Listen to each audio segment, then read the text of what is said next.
আজ বিকেলের ডাকে তোমার চিঠি পেলাম। আজ বিকেলের ডাকে তোমার চিঠি পেলাম। রঙিন খামে যত্নে লেখা আমার নাম। আজ বিকেলের ডাকে তোমার চিঠি পেলাম।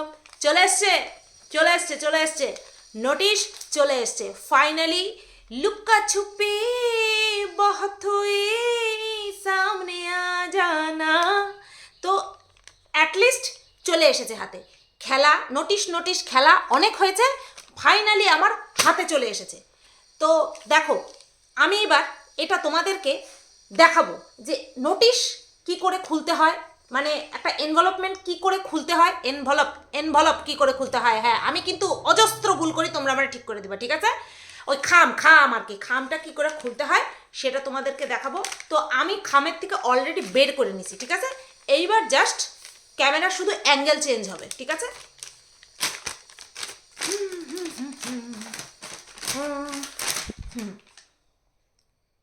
ওরে কি লিখছে রে, সবই তো ইংলিশে লিখছে রে। এটা কি করতাম, কিভাবে পড়বো? আমি তো বেশি দূর পড়াশোনা করি না, এ তো আবার ইংলিশে লেখা। ক্যামেরাতে দেখাইলে চলবে না, ক্যামেরাতে একদম সেই ভাব দেখাইলে চলবে না যে আমি পড়তে পারতাছি না। আর একটুখানি বেশি কায়দা করতে হবে, আর দেখাইতে হবে যে আমি সব বুঝতে পারতাছি। সব বুঝতে পারতাছি না। এই এক অ্যাঙ্গেলে ক্যামেরা রেখা তো আর, এতদিন পরে একটা টপিক পাইছি, আমার কাছে নোটিশ চলে আসছে, সেই টপিকটারে কি একভাবে ক্যামেরা রেখা? তার ক্যামেরার অ্যাঙ্গেল চেঞ্জ করতে হবে। একটুখানি ভাব নেই তো, একটুখানি ভাব নেই। এটা নে, একটুখানি পাটা দুলাই, একটুখানি পাটা তুলাই, পাটা দোলেও না, হ্যাঁ পাটা দোল, এরকম করে তুলতে হয়। পাটা দোল, এই তো। অগের ডিম, কাগের ডিম, লাস্টে গিয়া ঘোড়ার ডিম। কি যে লিখছে না, অ্যাটিটিউড অনেক মাইরা ফেলাইছি, অ্যাটিটিউড অনেক মাইরা ফেলাইছি। এবার ফোন করি। হ্যাঁ হ্যাঁ চলে আইছে, হ্যাঁ চলে আইছে, হ্যাঁ হ্যাঁ হ্যাঁ চলে আইছে। আচ্ছা হ্যাঁ, কি লেখা আমি ঠিক বুঝতে পারতেছি না। হ্যাঁ আমি ছবি তুলে পাঠাইতেছি। হ্যাঁ হ্যাঁ, ক্যামেরা বন্দি করা হয়ে গেছে, ক্যামেরাতে দেখানো হয়ে গেছে, আমি সব পড়ে ফেলাইছি, সব উদ্ধার করে ফেলাইছি। হ্যাঁ ক্যামেরাতে দেখানো হয়ে গেছে, দুইখানা অ্যাঙ্গেল চেঞ্জ করছি। হ্যাঁ হ্যাঁ হ্যাঁ হ্যাঁ দুইবার। হ্যাঁ পাটা যা দোলাইছি না, পা দোলাইছি, সব উদ্ধার করে ফেলাইছি। হ্যাঁ তা আমি এবার মানে দেখাইছি উদ্ধার করে ফেলাইছি, কিন্তু কিছুই তো বুঝি নাই। হ্যাঁ কি না কি লিখছে, পিলাটা তো চমকাইতেছে। তা আমি না একটুখানি ছবিটা তুইলা পাঠাই, হ্যাঁ একটুখানি পড়ে টেরে আমারে বলো। আচ্ছা আচ্ছা আচ্ছা, ঠিক আছে ঠিক আছে। হ্যাঁ হ্যাঁ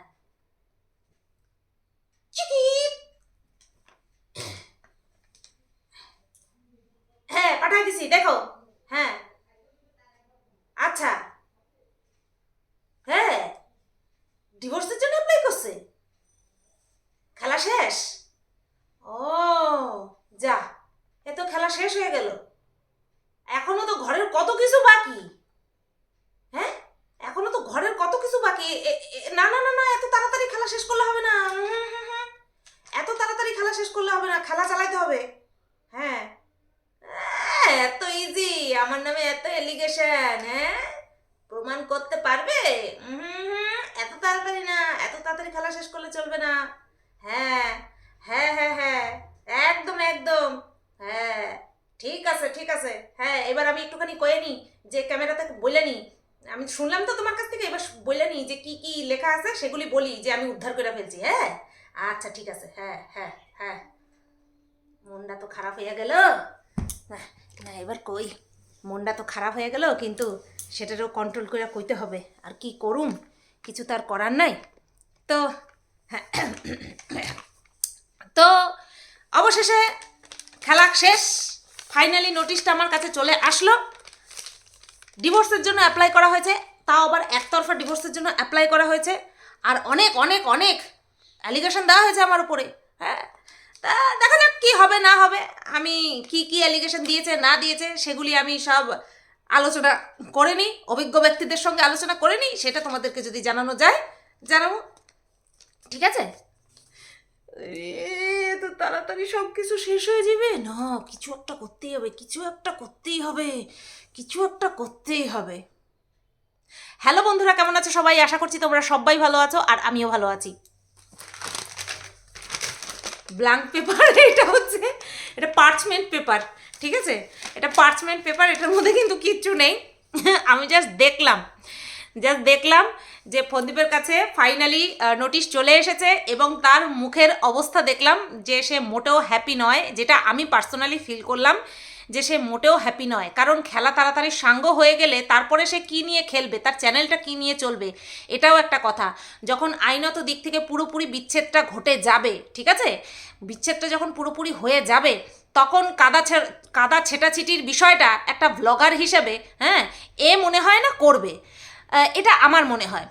আর আইনের দিক থেকেও তো অনেক বিধিনিষেধ থাকবে, নিশ্চয়ই দুইজনই করবে যে ফিউচারে আমাকে নিয়ে সে কিছু বলতে পারবে না, ইনিয়ে বিনিয়ে কোনোভাবেই কিছু বলতে পারবে না, ঠিক আছে, এরকম কন্ডিশন হয়তো থাকতেই পারে। এবার যারা কিনা আমরা ভিউয়ার্সরা রয়েছি ওদের সঙ্গে মানে কি বলবো, কোনো আত্মীয়তার সম্পর্ক কোনোভাবে সম্পর্কিত নই, তারা আমরা বলতেই পারি। যতটুকু সোশ্যাল মিডিয়াতে দেখানো হবে ততটুকুই আমরা বলতে পারি। আর এই যে আমি বললাম যে ফন্দীপের মনটা মানে খারাপ হয়ে গেছে, না বউয়ের শোকে না, বউটা হারিয়ে যাচ্ছে, সত্যি হারিয়ে যাচ্ছে সেই শোকে না, মানে খেলাটা তাড়াতাড়ি সাঙ্গ হয়ে যাচ্ছে, কন্টেন্ট শেষ হয়ে যাচ্ছে, সেই কারণে ফন্দীপের মন খারাপ বলে আমি অনুমান করলাম ওর ফেসিয়াল এক্সপ্রেশন দেখে, ঠিক আছে, ওর ফেসের এক্সপ্রেশন দেখে আমি কিন্তু সেটা ফিল করলাম, সেই কারণেই কিন্তু আমি কথাটা বললাম যে ফন্দীপ মোটেও শান্তিতে নেই, মোটেও সুখে নেই।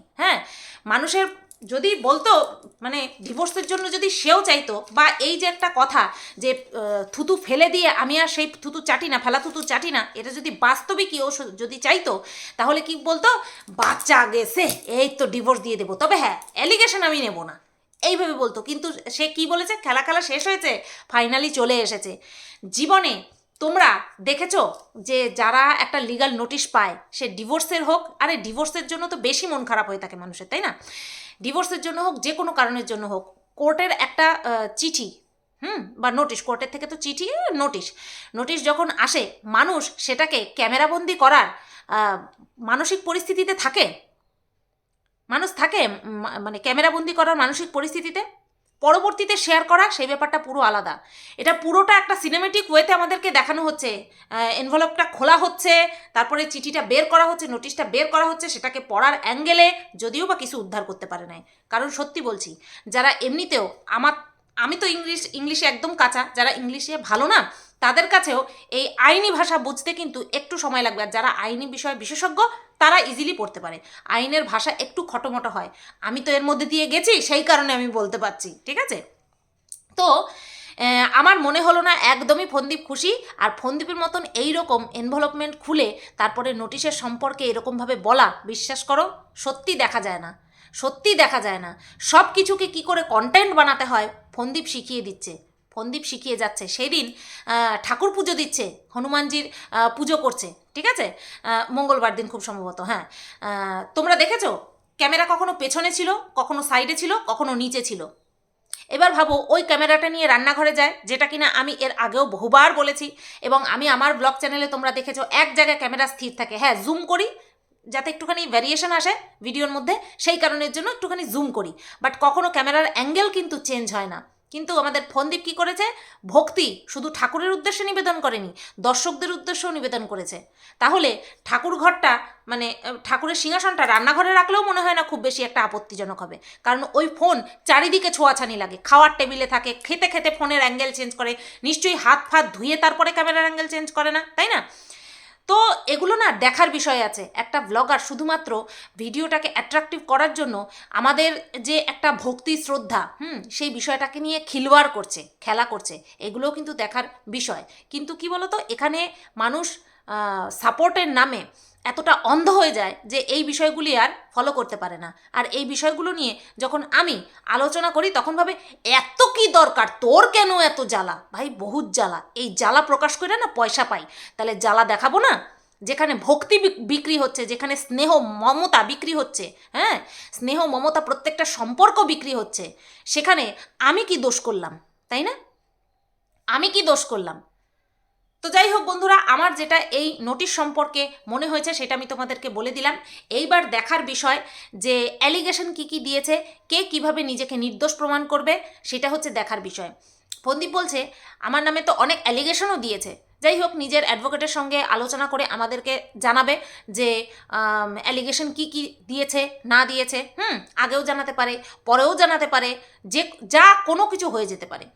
এবার বলি কি, ফলস অ্যালিগেশন না ফন্দীপ সবাই সবার নামে লাগিয়েছে, সবাই সবার নামে লাগিয়েছে। যেটা কিনা ভিডিওতে আমরা দেখিনি, সেটা জানলেও আমি এখানে বলবো না, কোনোদিনই বলবো না, যতদিন না ডিসক্লোজ হয় ততদিন কোনোদিনই বলবো না। কিন্তু যেটা দেখেছি সেখানটাই আমি বলছি। এই যে মাল রিকভারি করতে যাওয়ার সময় আমরা প্রত্যেকে দেখেছি, ওখানে কিন্তু কোনো জায়গায় মারামারি হাতাহাতি কিচ্ছু হয়নি, ঝগড়াঝাটি কিচ্ছু হয়নি, শুধুমাত্র একতরফা ওটাকে কি বলে, উত্তক্ত করা হচ্ছিল, একতরফাভাবে উত্তক্ত করা হচ্ছিল। আর সেখানেই মানে সেই ফাঁদে পা দিয়ে শুধুমাত্র একটা ভুল স্টেপ নিয়ে ফেলেছিল, তাও সেটা কখনো মানে সেটা কোনোভাবেই রিপোর্ট করার মতন বা এফআইআর করার মতন বা কেস করার মতন পর্যায়ে চলে যায়নি। কিন্তু সেই দিনও ওই সামান্য একটা বিষয়কে কেন্দ্র করে পরিবারের সবার নামে, মিনার পরিবারের সকলের নামে থানায় গিয়ে রিপোর্ট করা হয়েছিল। আর তার পরিপ্রেক্ষিতে কি করতে হয়েছিল, তার পরিপ্রেক্ষিতে তাদেরকে সপরিবারে গিয়ে হাজিরা দিতে হয়েছিল এবং নিজেদেরকে নির্দোষ প্রমাণ করে আসতে হয়েছিল। তো সেক্ষেত্রে সেরকমভাবেই তোমার নামে কি অ্যালিগেশন লাগিয়েছে না না লাগিয়েছে সেটা তো তোমরাই দেখে নেবে। নিজেকে নির্দোষ প্রমাণ করতে পারলে অবভিয়াসলি নিজেদেরকে ছাড়িয়ে নিয়ে আসতে পারবে। ওই যে যেমন প্রথমবার গিয়ে তোমাদেরকে 1 ঘন্টার হেফাজতে থাকতে হয়েছিল, সেরকম নাও হতে পারে। আমার মনে হয় না থাকতে হবে, কারণ পুরোটাই শেষের পথে। তো দেখা যাক, এবার একতরফা ডিভোর্সের জন্য মিনা অ্যাপ্লাই করে দিয়েছে। যদি হয়ে যায় তাহলে খুবই ভালো। এইবার এই যে নোটিশটা হাতে যে এসেছে, এখানে তো এইবার এই যে ফন্দীপের যে দালাল দিদি রয়েছে তার মুখে তো পুরো জুতোয় ঘু মাখিয়ে পুরো ঘষে দিল মিনা।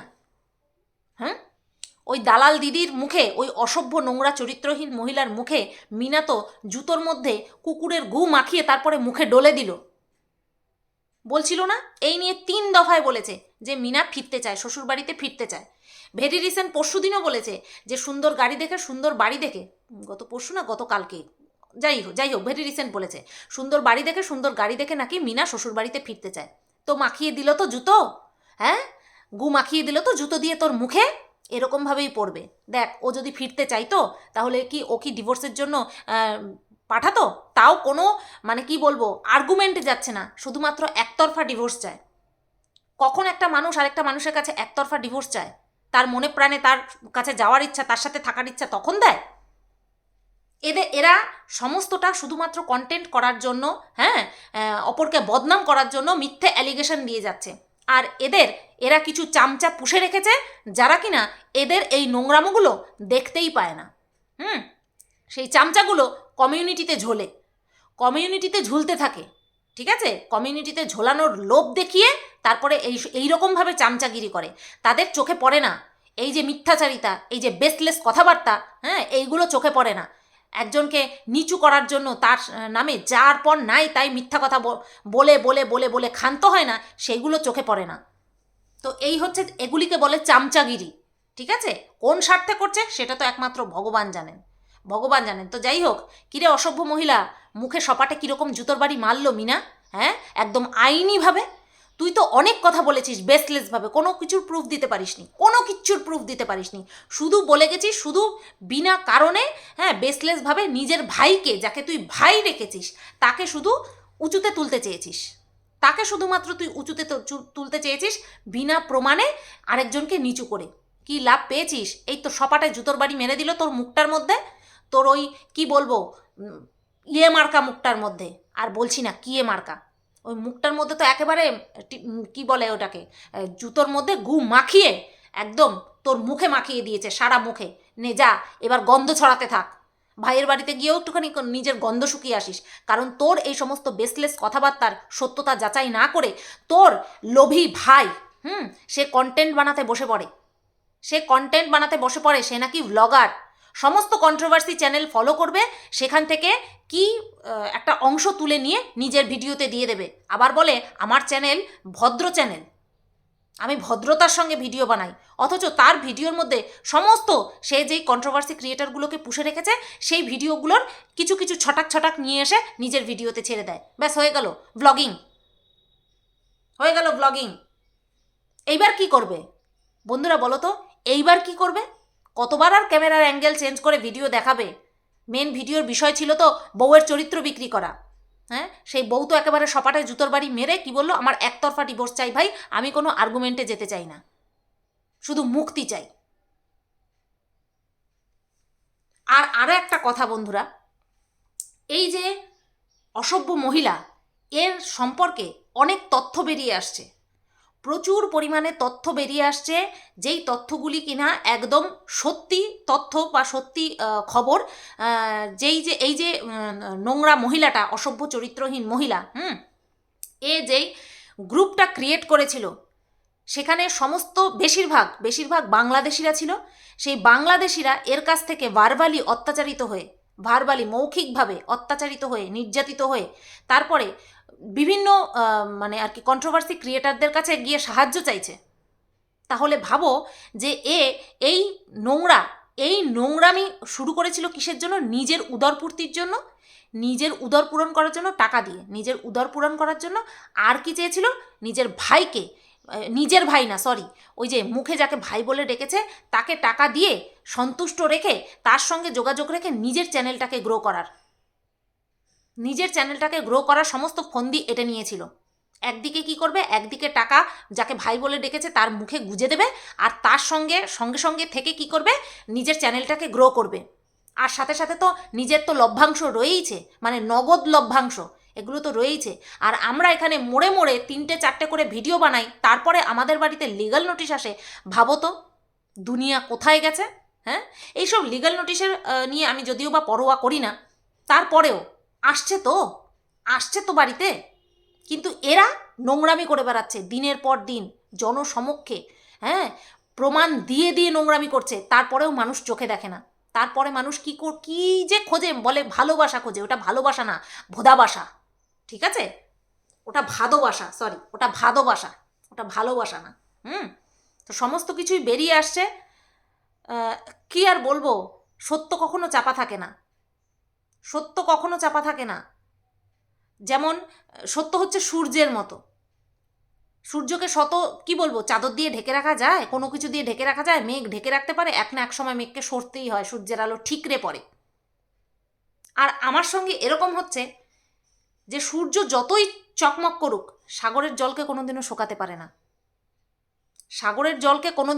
পারে না। তাই আমাকে যতই লিগালি ভয় দেখানোর চেষ্টা করুক, আমি আমার কাজ করে যাব। অনেকেই বলছে আমি নাকি মুখের ভাষা ঠিক করেছি এই ভেরি রিসেন্ট লিগ্যাল নোটিশ পেয়ে। বলো তো মানুষ কত বড় রকমের নোংরাভাবে অন্ধ হলে পরে এই ধরনের কথা বলে। আমি বিগত 6 থেকে 7 মাস ধরে নিজেকে কন্ট্রোল করেছি, নিজের ভিডিওতে নিজের ভাষাকে কন্ট্রোল করেছি, ঠিক আছে, ভিডিও করার ধরন কন্ট্রোল করেছি। তারপরে এরা বলছে এই রিসেন্টের কথা। এদেরকে কি করতে হয় বলো? তোমরা একটা উপায় বাতলে দাও যে এদেরকে এই করলে পরে শুধু তুমি বুঝতে পারবে যে হ্যাঁ তোমার মনে হয় শান্তি হয়েছে। মাঝে মধ্যে চলে আসে তো কানের মধ্যে কথাগুলো, যে বলছে আমি নাকি নোটিশ খাওয়ার পরে বা কি মেইল এসেছে না কি হেনা তেনা এসেছে, এইসব শোনার পরে নাকি আমি আমার মুখের ভাষা কন্ট্রোল করেছি। তো মিনা যা করার করে দেখিয়ে দিয়েছে। ওর ফিরতে চাওয়া, ছেলেকে হোস্টেলে দেওয়া, তারপরে ওর প্রেগনেন্ট হওয়া, ওর অ্যাবর্শন করা, পুনরায় ওর গর্ভনিরোধক গলি খাওয়া, এই সমস্ত কিছু অ্যালিগেশনকে একটা বুড়ো আঙুল দেখিয়ে মিনা কিন্তু একতরফা ডিভোর্সের জন্য অ্যাপ্লাই করে দিয়েছে। আর সেই সংক্রান্ত নোটিশ কিন্তু ফন্দীপের বাড়িতে পৌঁছে গেছে। তো এখানে নিশ্চয়ই এই বিষয়টা পুরোপুরি সারা জীবনের জন্য ক্লিয়ার হয়ে গেল যে মিনা না সুন্দর বাড়ি, না সুন্দর গাড়ি, না নতুনভাবে স্মার্ট হওয়া এক্স হাজব্যান্ডকে দেখে ওই বাড়িতে ফিরতে চায়। কারণ বাহ্যিক রূপটা মানুষের সামনে যে থাকে না, সেটা সম্পূর্ণ আলাদা আভ্যন্তরীণ রূপের থেকে। আর আভ্যন্তরীণ রূপটাই মানুষের সারা জীবন থেকে যায়। ওই ক্যামেরা 20-25 মিনিটের জন্য, 24 ঘন্টা 365 দিন, তার মধ্যে থেকে শুধুমাত্র 24 ঘন্টার মধ্যে 20 মিনিটের জন্য মানুষের কোনো দিনও রিয়েল ফেস সামনে আসতে পারে না। 5 বছর সে কাটিয়ে এসেছে, তার নিশ্চয়ই মনে হয়েছে যে না, সে আমার টাকা নিয়ে যা খুশি করুক, ভাবো ওর 5 লক্ষ টাকা চলে গেল, ঝেড়ে নিল, তারপরে ও ওখানে কত কিছু করে এসেছে, সে সব কিছু ও হেলায় ছেড়ে দিয়ে এসেছে। কিসের জন্য? শুধুমাত্র কুচকুচানির জন্য। মানুষে বলে ওর নাকি শারীরিক যন্ত্রণা, সেই কারণে শুধুমাত্র সেই কারণের জন্যই গেছে। একটা মানুষ কতখানি জ্বলে পুড়ে গেলে নিজের সন্তান, নিজের সংসার, নিজের হাতে তৈরি করা সব কিছু, হাতে তৈরি করা তিল তিল করে মানে গড়ে তোলা চ্যানেলটা, সেইগুলো সব কিছু ছেড়ে দিয়ে চলে এসে তারপরে কি বলে, ভাই আমাকে এবার মুক্তি দে, একতরফা ডিভোর্স চায়। কতখানি যন্ত্রণায় ছটফট করার পরে তারপরে একটা মেয়ে এরকম ডিসিশন নেয়, শুধুমাত্র এই জন্য যে আরেকটা ছেলেকে ভালো লেগেছে। হ্যাঁ, শুধুমাত্র এই জন্য? তাহলে ম্যান্ডিকে দেখো না, ম্যান্ডিরও তো আরেকজনকে ভালো লেগেছিল। ম্যান্ডি কেন পারলো না নিজের হাতে বানানো ঘরটাকে ছেড়ে তারপরে ওই ছেলের সঙ্গে থাকতে? কেন পারলো না? কারণ ওর সংসারের প্রতি একটা মায়া ছিল, প্লাস ও জানতো, ও নিজেও জানতো যে স্যান্ডি ওর প্রতি কোনো রকম কোনো অত্যাচার করেনি। সেই কারণে ম্যান্ডি ফিরে যেতে পেরেছে। এমন না যে ওই ছেলেটার সঙ্গে সম্পর্ক ছিল না, আগে লাত খেয়েছে তারপরে ওই বাড়িতে গিয়ে ঢুকেছে, না, ওই বাড়িতে ঢুকেছে। কারণ একটা তো কারণ ছিলই যে ওখানে থেকে কিছু টাকা জমিয়ে তারপরে যাবে, প্লাস ওই ছেলেটা ইনকাম করবে, সেই কারণে। তার সাথে সাথে সংসারের প্রতি, ওই ঘরটার প্রতি ওর মায়াও ছিল। কিন্তু মিনার কেন নেই এই সংসারের প্রতি, ঘরের প্রতি, কোনো কিছুর প্রতি মায়া কেন নেই? নিশ্চয়ই এত জ্বালায় জ্বলেছে যার জন্য আর মায়া নেই। রইল পড়ে সন্তানটা, সেই আমি তোমাদেরকে একটা কথা বলে দিই, সন্তান সম্পর্কিত কোনো কথা ও কেন ভিডিওতে বলে না জানো? রেস্ট্রিকশন আছে, সেই কারণে। শুধু এইটুকু বললাম, শুধু এইটুকু বলে দিলাম, আর বেশি কিছু বলাটা আমার উচিত হবে না, তাহলে বিশ্বাসের জায়গাটা ক্ষুণ্ণ হয়ে যাবে। সবাই তোমরা ভালো থেকো, সুস্থ থেকো, আর হ্যাঁ, অ্যাঙ্গেল চেঞ্জ করে নোটিশ পড়াটা তোমাদের কেমন লেগেছে অবশ্যই জানিও। টাটা।